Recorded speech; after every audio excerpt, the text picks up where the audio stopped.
हाँ जी, good morning students. Let us continue with the diagram. ये मैंने आपको अभी गूगल मीट में बताया, ठीक है। This is the offer curve. O A is the offer curve for country A, उसके एक्सिस की तरफ कन्वेक्स है, and O B B country का है। वाई कमोडिटी जो उसका एक्सपोर्टेबल है वो एक्सपोर्ट करता है, ठीक है। और जो टर्म्स ऑफ ट्रेड है, means terms of trade means how much of Y country A will get in return for 1 unit of X। अगर कंट्री A X कमोडिटी को एक्सपोर्ट करता है 1 यूनिट, तो उसके बदले में उसे Y कितना मिलेगा, ये टर्म्स ऑफ ट्रेड है बेसिकली, जो कि फार्मूला है आपका, simplest formula. Terms of trade जो है that is defined as the ratio of quantity of imports to exports, sorry, ठीक है। तो ये इसमें आपको मैंने बता दी। जैसे यहाँ पे टर्म्स ऑफ ट्रेड कितना होगा, C Q upon O Q, ठीक है। क्वांटिटी ऑफ इंपोर्ट है, ए के एंगल से देखेंगे तो सी क्यू, और एक्सपोर्ट कितना है ओ क्यू। और यहाँ से अगर एंगल से मेज़र करना चाहेंगे तो ये जहाँ पे इंटरसेक्शन है ए और बी का, इसको ओरिजिन से मिलाएंगे तो ये जो एंगल बना है tan alpha, this defines the terms of trade. उसके बाद हमने देखना है चेंजेस इन डिमांड, ठीक है। चेंजेस इन डिमांड में ये डायग्राम हम यहाँ से सीधा समझ लेते हैं कि if a countries demand for another country's product increases, terms of trade will move against that country। यानी कि ए कंट्री, इस एग्जाम्पल में कंट्री ए, इस डायग्राम में फिगर 5.3 में, if country A is demand, original कहाँ पे है, पॉइंट ए, ये है ना, ये बी ओ बी है, ये ओ ए है, सी पॉइंट, ये वही C Q upon O Q, terms of trade. Now if the demand of country A for the product of country B, that is Y, increases, your offer curve will shift to the right, अपने axis की तरफ shift होगी, ठीक है। So which means now country A, because it has increased demand for the product of B country, country A is at a disadvantageous position and country A will be ready to pay more to get small unit of Y commodity, जो कि B का exportable है। आप देख सकते हो इस case में ओ ए से लाइन ओ ए 1 हो गई है, ठीक है। यहाँ पे अगर मैं ड्रॉ करूँ तो वाई कमोडिटी बहुत थोड़ी सी एक्स्ट्रा मिल रही है, लेकिन एक्स देखिए ओ क्यू से ओ क्यू 1, इतना एक्स्ट्रा एक्स देकर स्लाइड सा, ठीक है, उसको वाई जो है वो बहुत कम यूनिट्स मिल रही हैं। So terms of trade will move against country A, ठीक है। टर्म्स ऑफ ट्रेड कितनी थी, पहले थी C Q upon O Q, अब हो गई C one Q one upon O Q one, and this is you can measure with the this angle, C one से ओरिजिन की तरफ जो लाइन जाती है, पहले आपका अल्फ़ा ये था, अल्फ़ा 1 था, और अब जो है ये हो गया, ये लाइन आ गई। पहले कौन सा था, एक मिनट, ये वाली लाइन जा रही थी, तो पहले अल्फ़ा था, अब अल्फ़ा 1 हो गया, ठीक है। तो टर्म्स ऑफ ट्रेड अगेंस्ट हो गई। कैसे पता चला अगेंस्ट हो गई, सिंपल, जिसकी डिमांड बड़ी है वो कंट्री दूसरी कंट्री से कम क्वांटिटी लेने के लिए भी अपनी क्वांटिटी, कमोडिटी की क्वांटिटी ज़्यादा देने को तैयार हो जाए, right. If the demand of A for B is exportable जो है Y commodity falls, so the offer curve will shift from O A to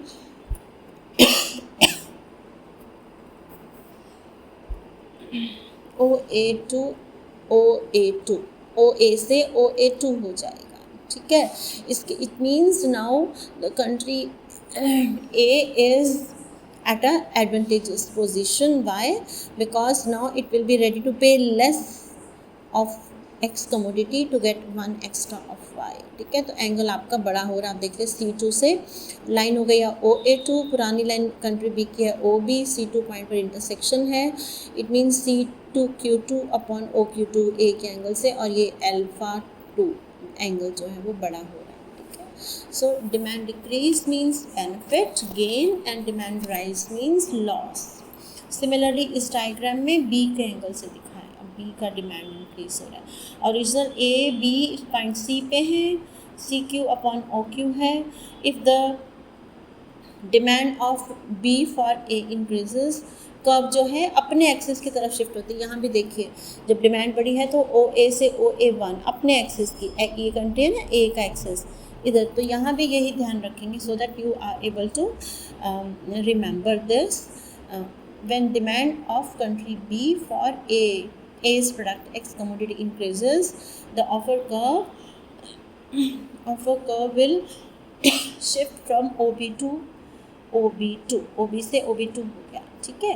और इस केस में आपका जो एंगल है ये C2Q2 अपन OQ2 एंगल जो है वो आप देख रहे हैं बड़ा हो रहा है, और इधर अगर डिक्रीज होता है तो OB1 पे हो जाएगा।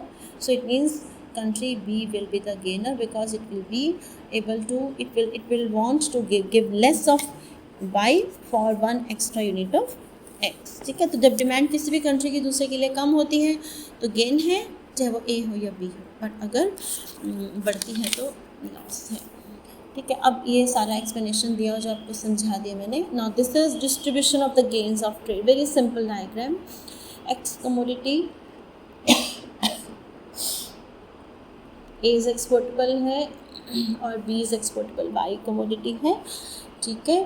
तो A और B जो है वो आपकी ऑफर कर्व्स हैं। जब ट्रेड होगा ऑफर कर्व्स तभी बनाई जाएंगे ऑफ कोर्स, ठीक है। तो ये अब ये आपकी जो डॉटेड लाइंस हैं OR और OS, OR is a domestic PPC कह लीजिए, या डोमेस्टिक एक्सचेंज रेशो है A का, और OS है B का, उसके एक्सिस की तरफ है, ठीक है। इसका मतलब ये हुआ कि अगर ट्रेड नहीं होता then country A will get DQ of Y in exchange of OQ of X in the home country. But if it enters into international trade, if it enters into international trade, then you see that offer curves intersect at point C.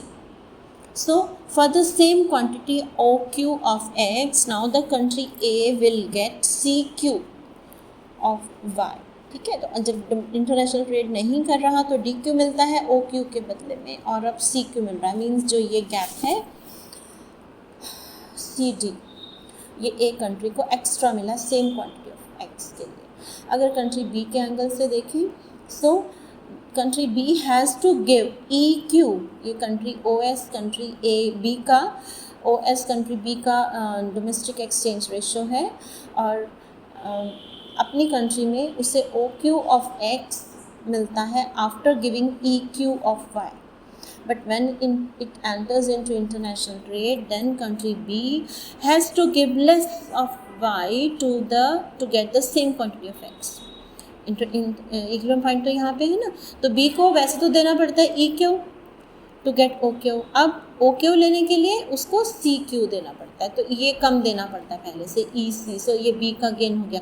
Total gain कितना है ED, total gain is ED, इसमें से upper part EC B का gain हो गया, और CD अब यहाँ तो बराबर शो कर दिया हुआ है ना सिंप्लिसिटी के लिए, लेकिन हो सकता है कि ये B का गेन कम हो या A का ज़्यादा हो, और भी वो अगर हम टेबल से बनाएंगे डायग्राम।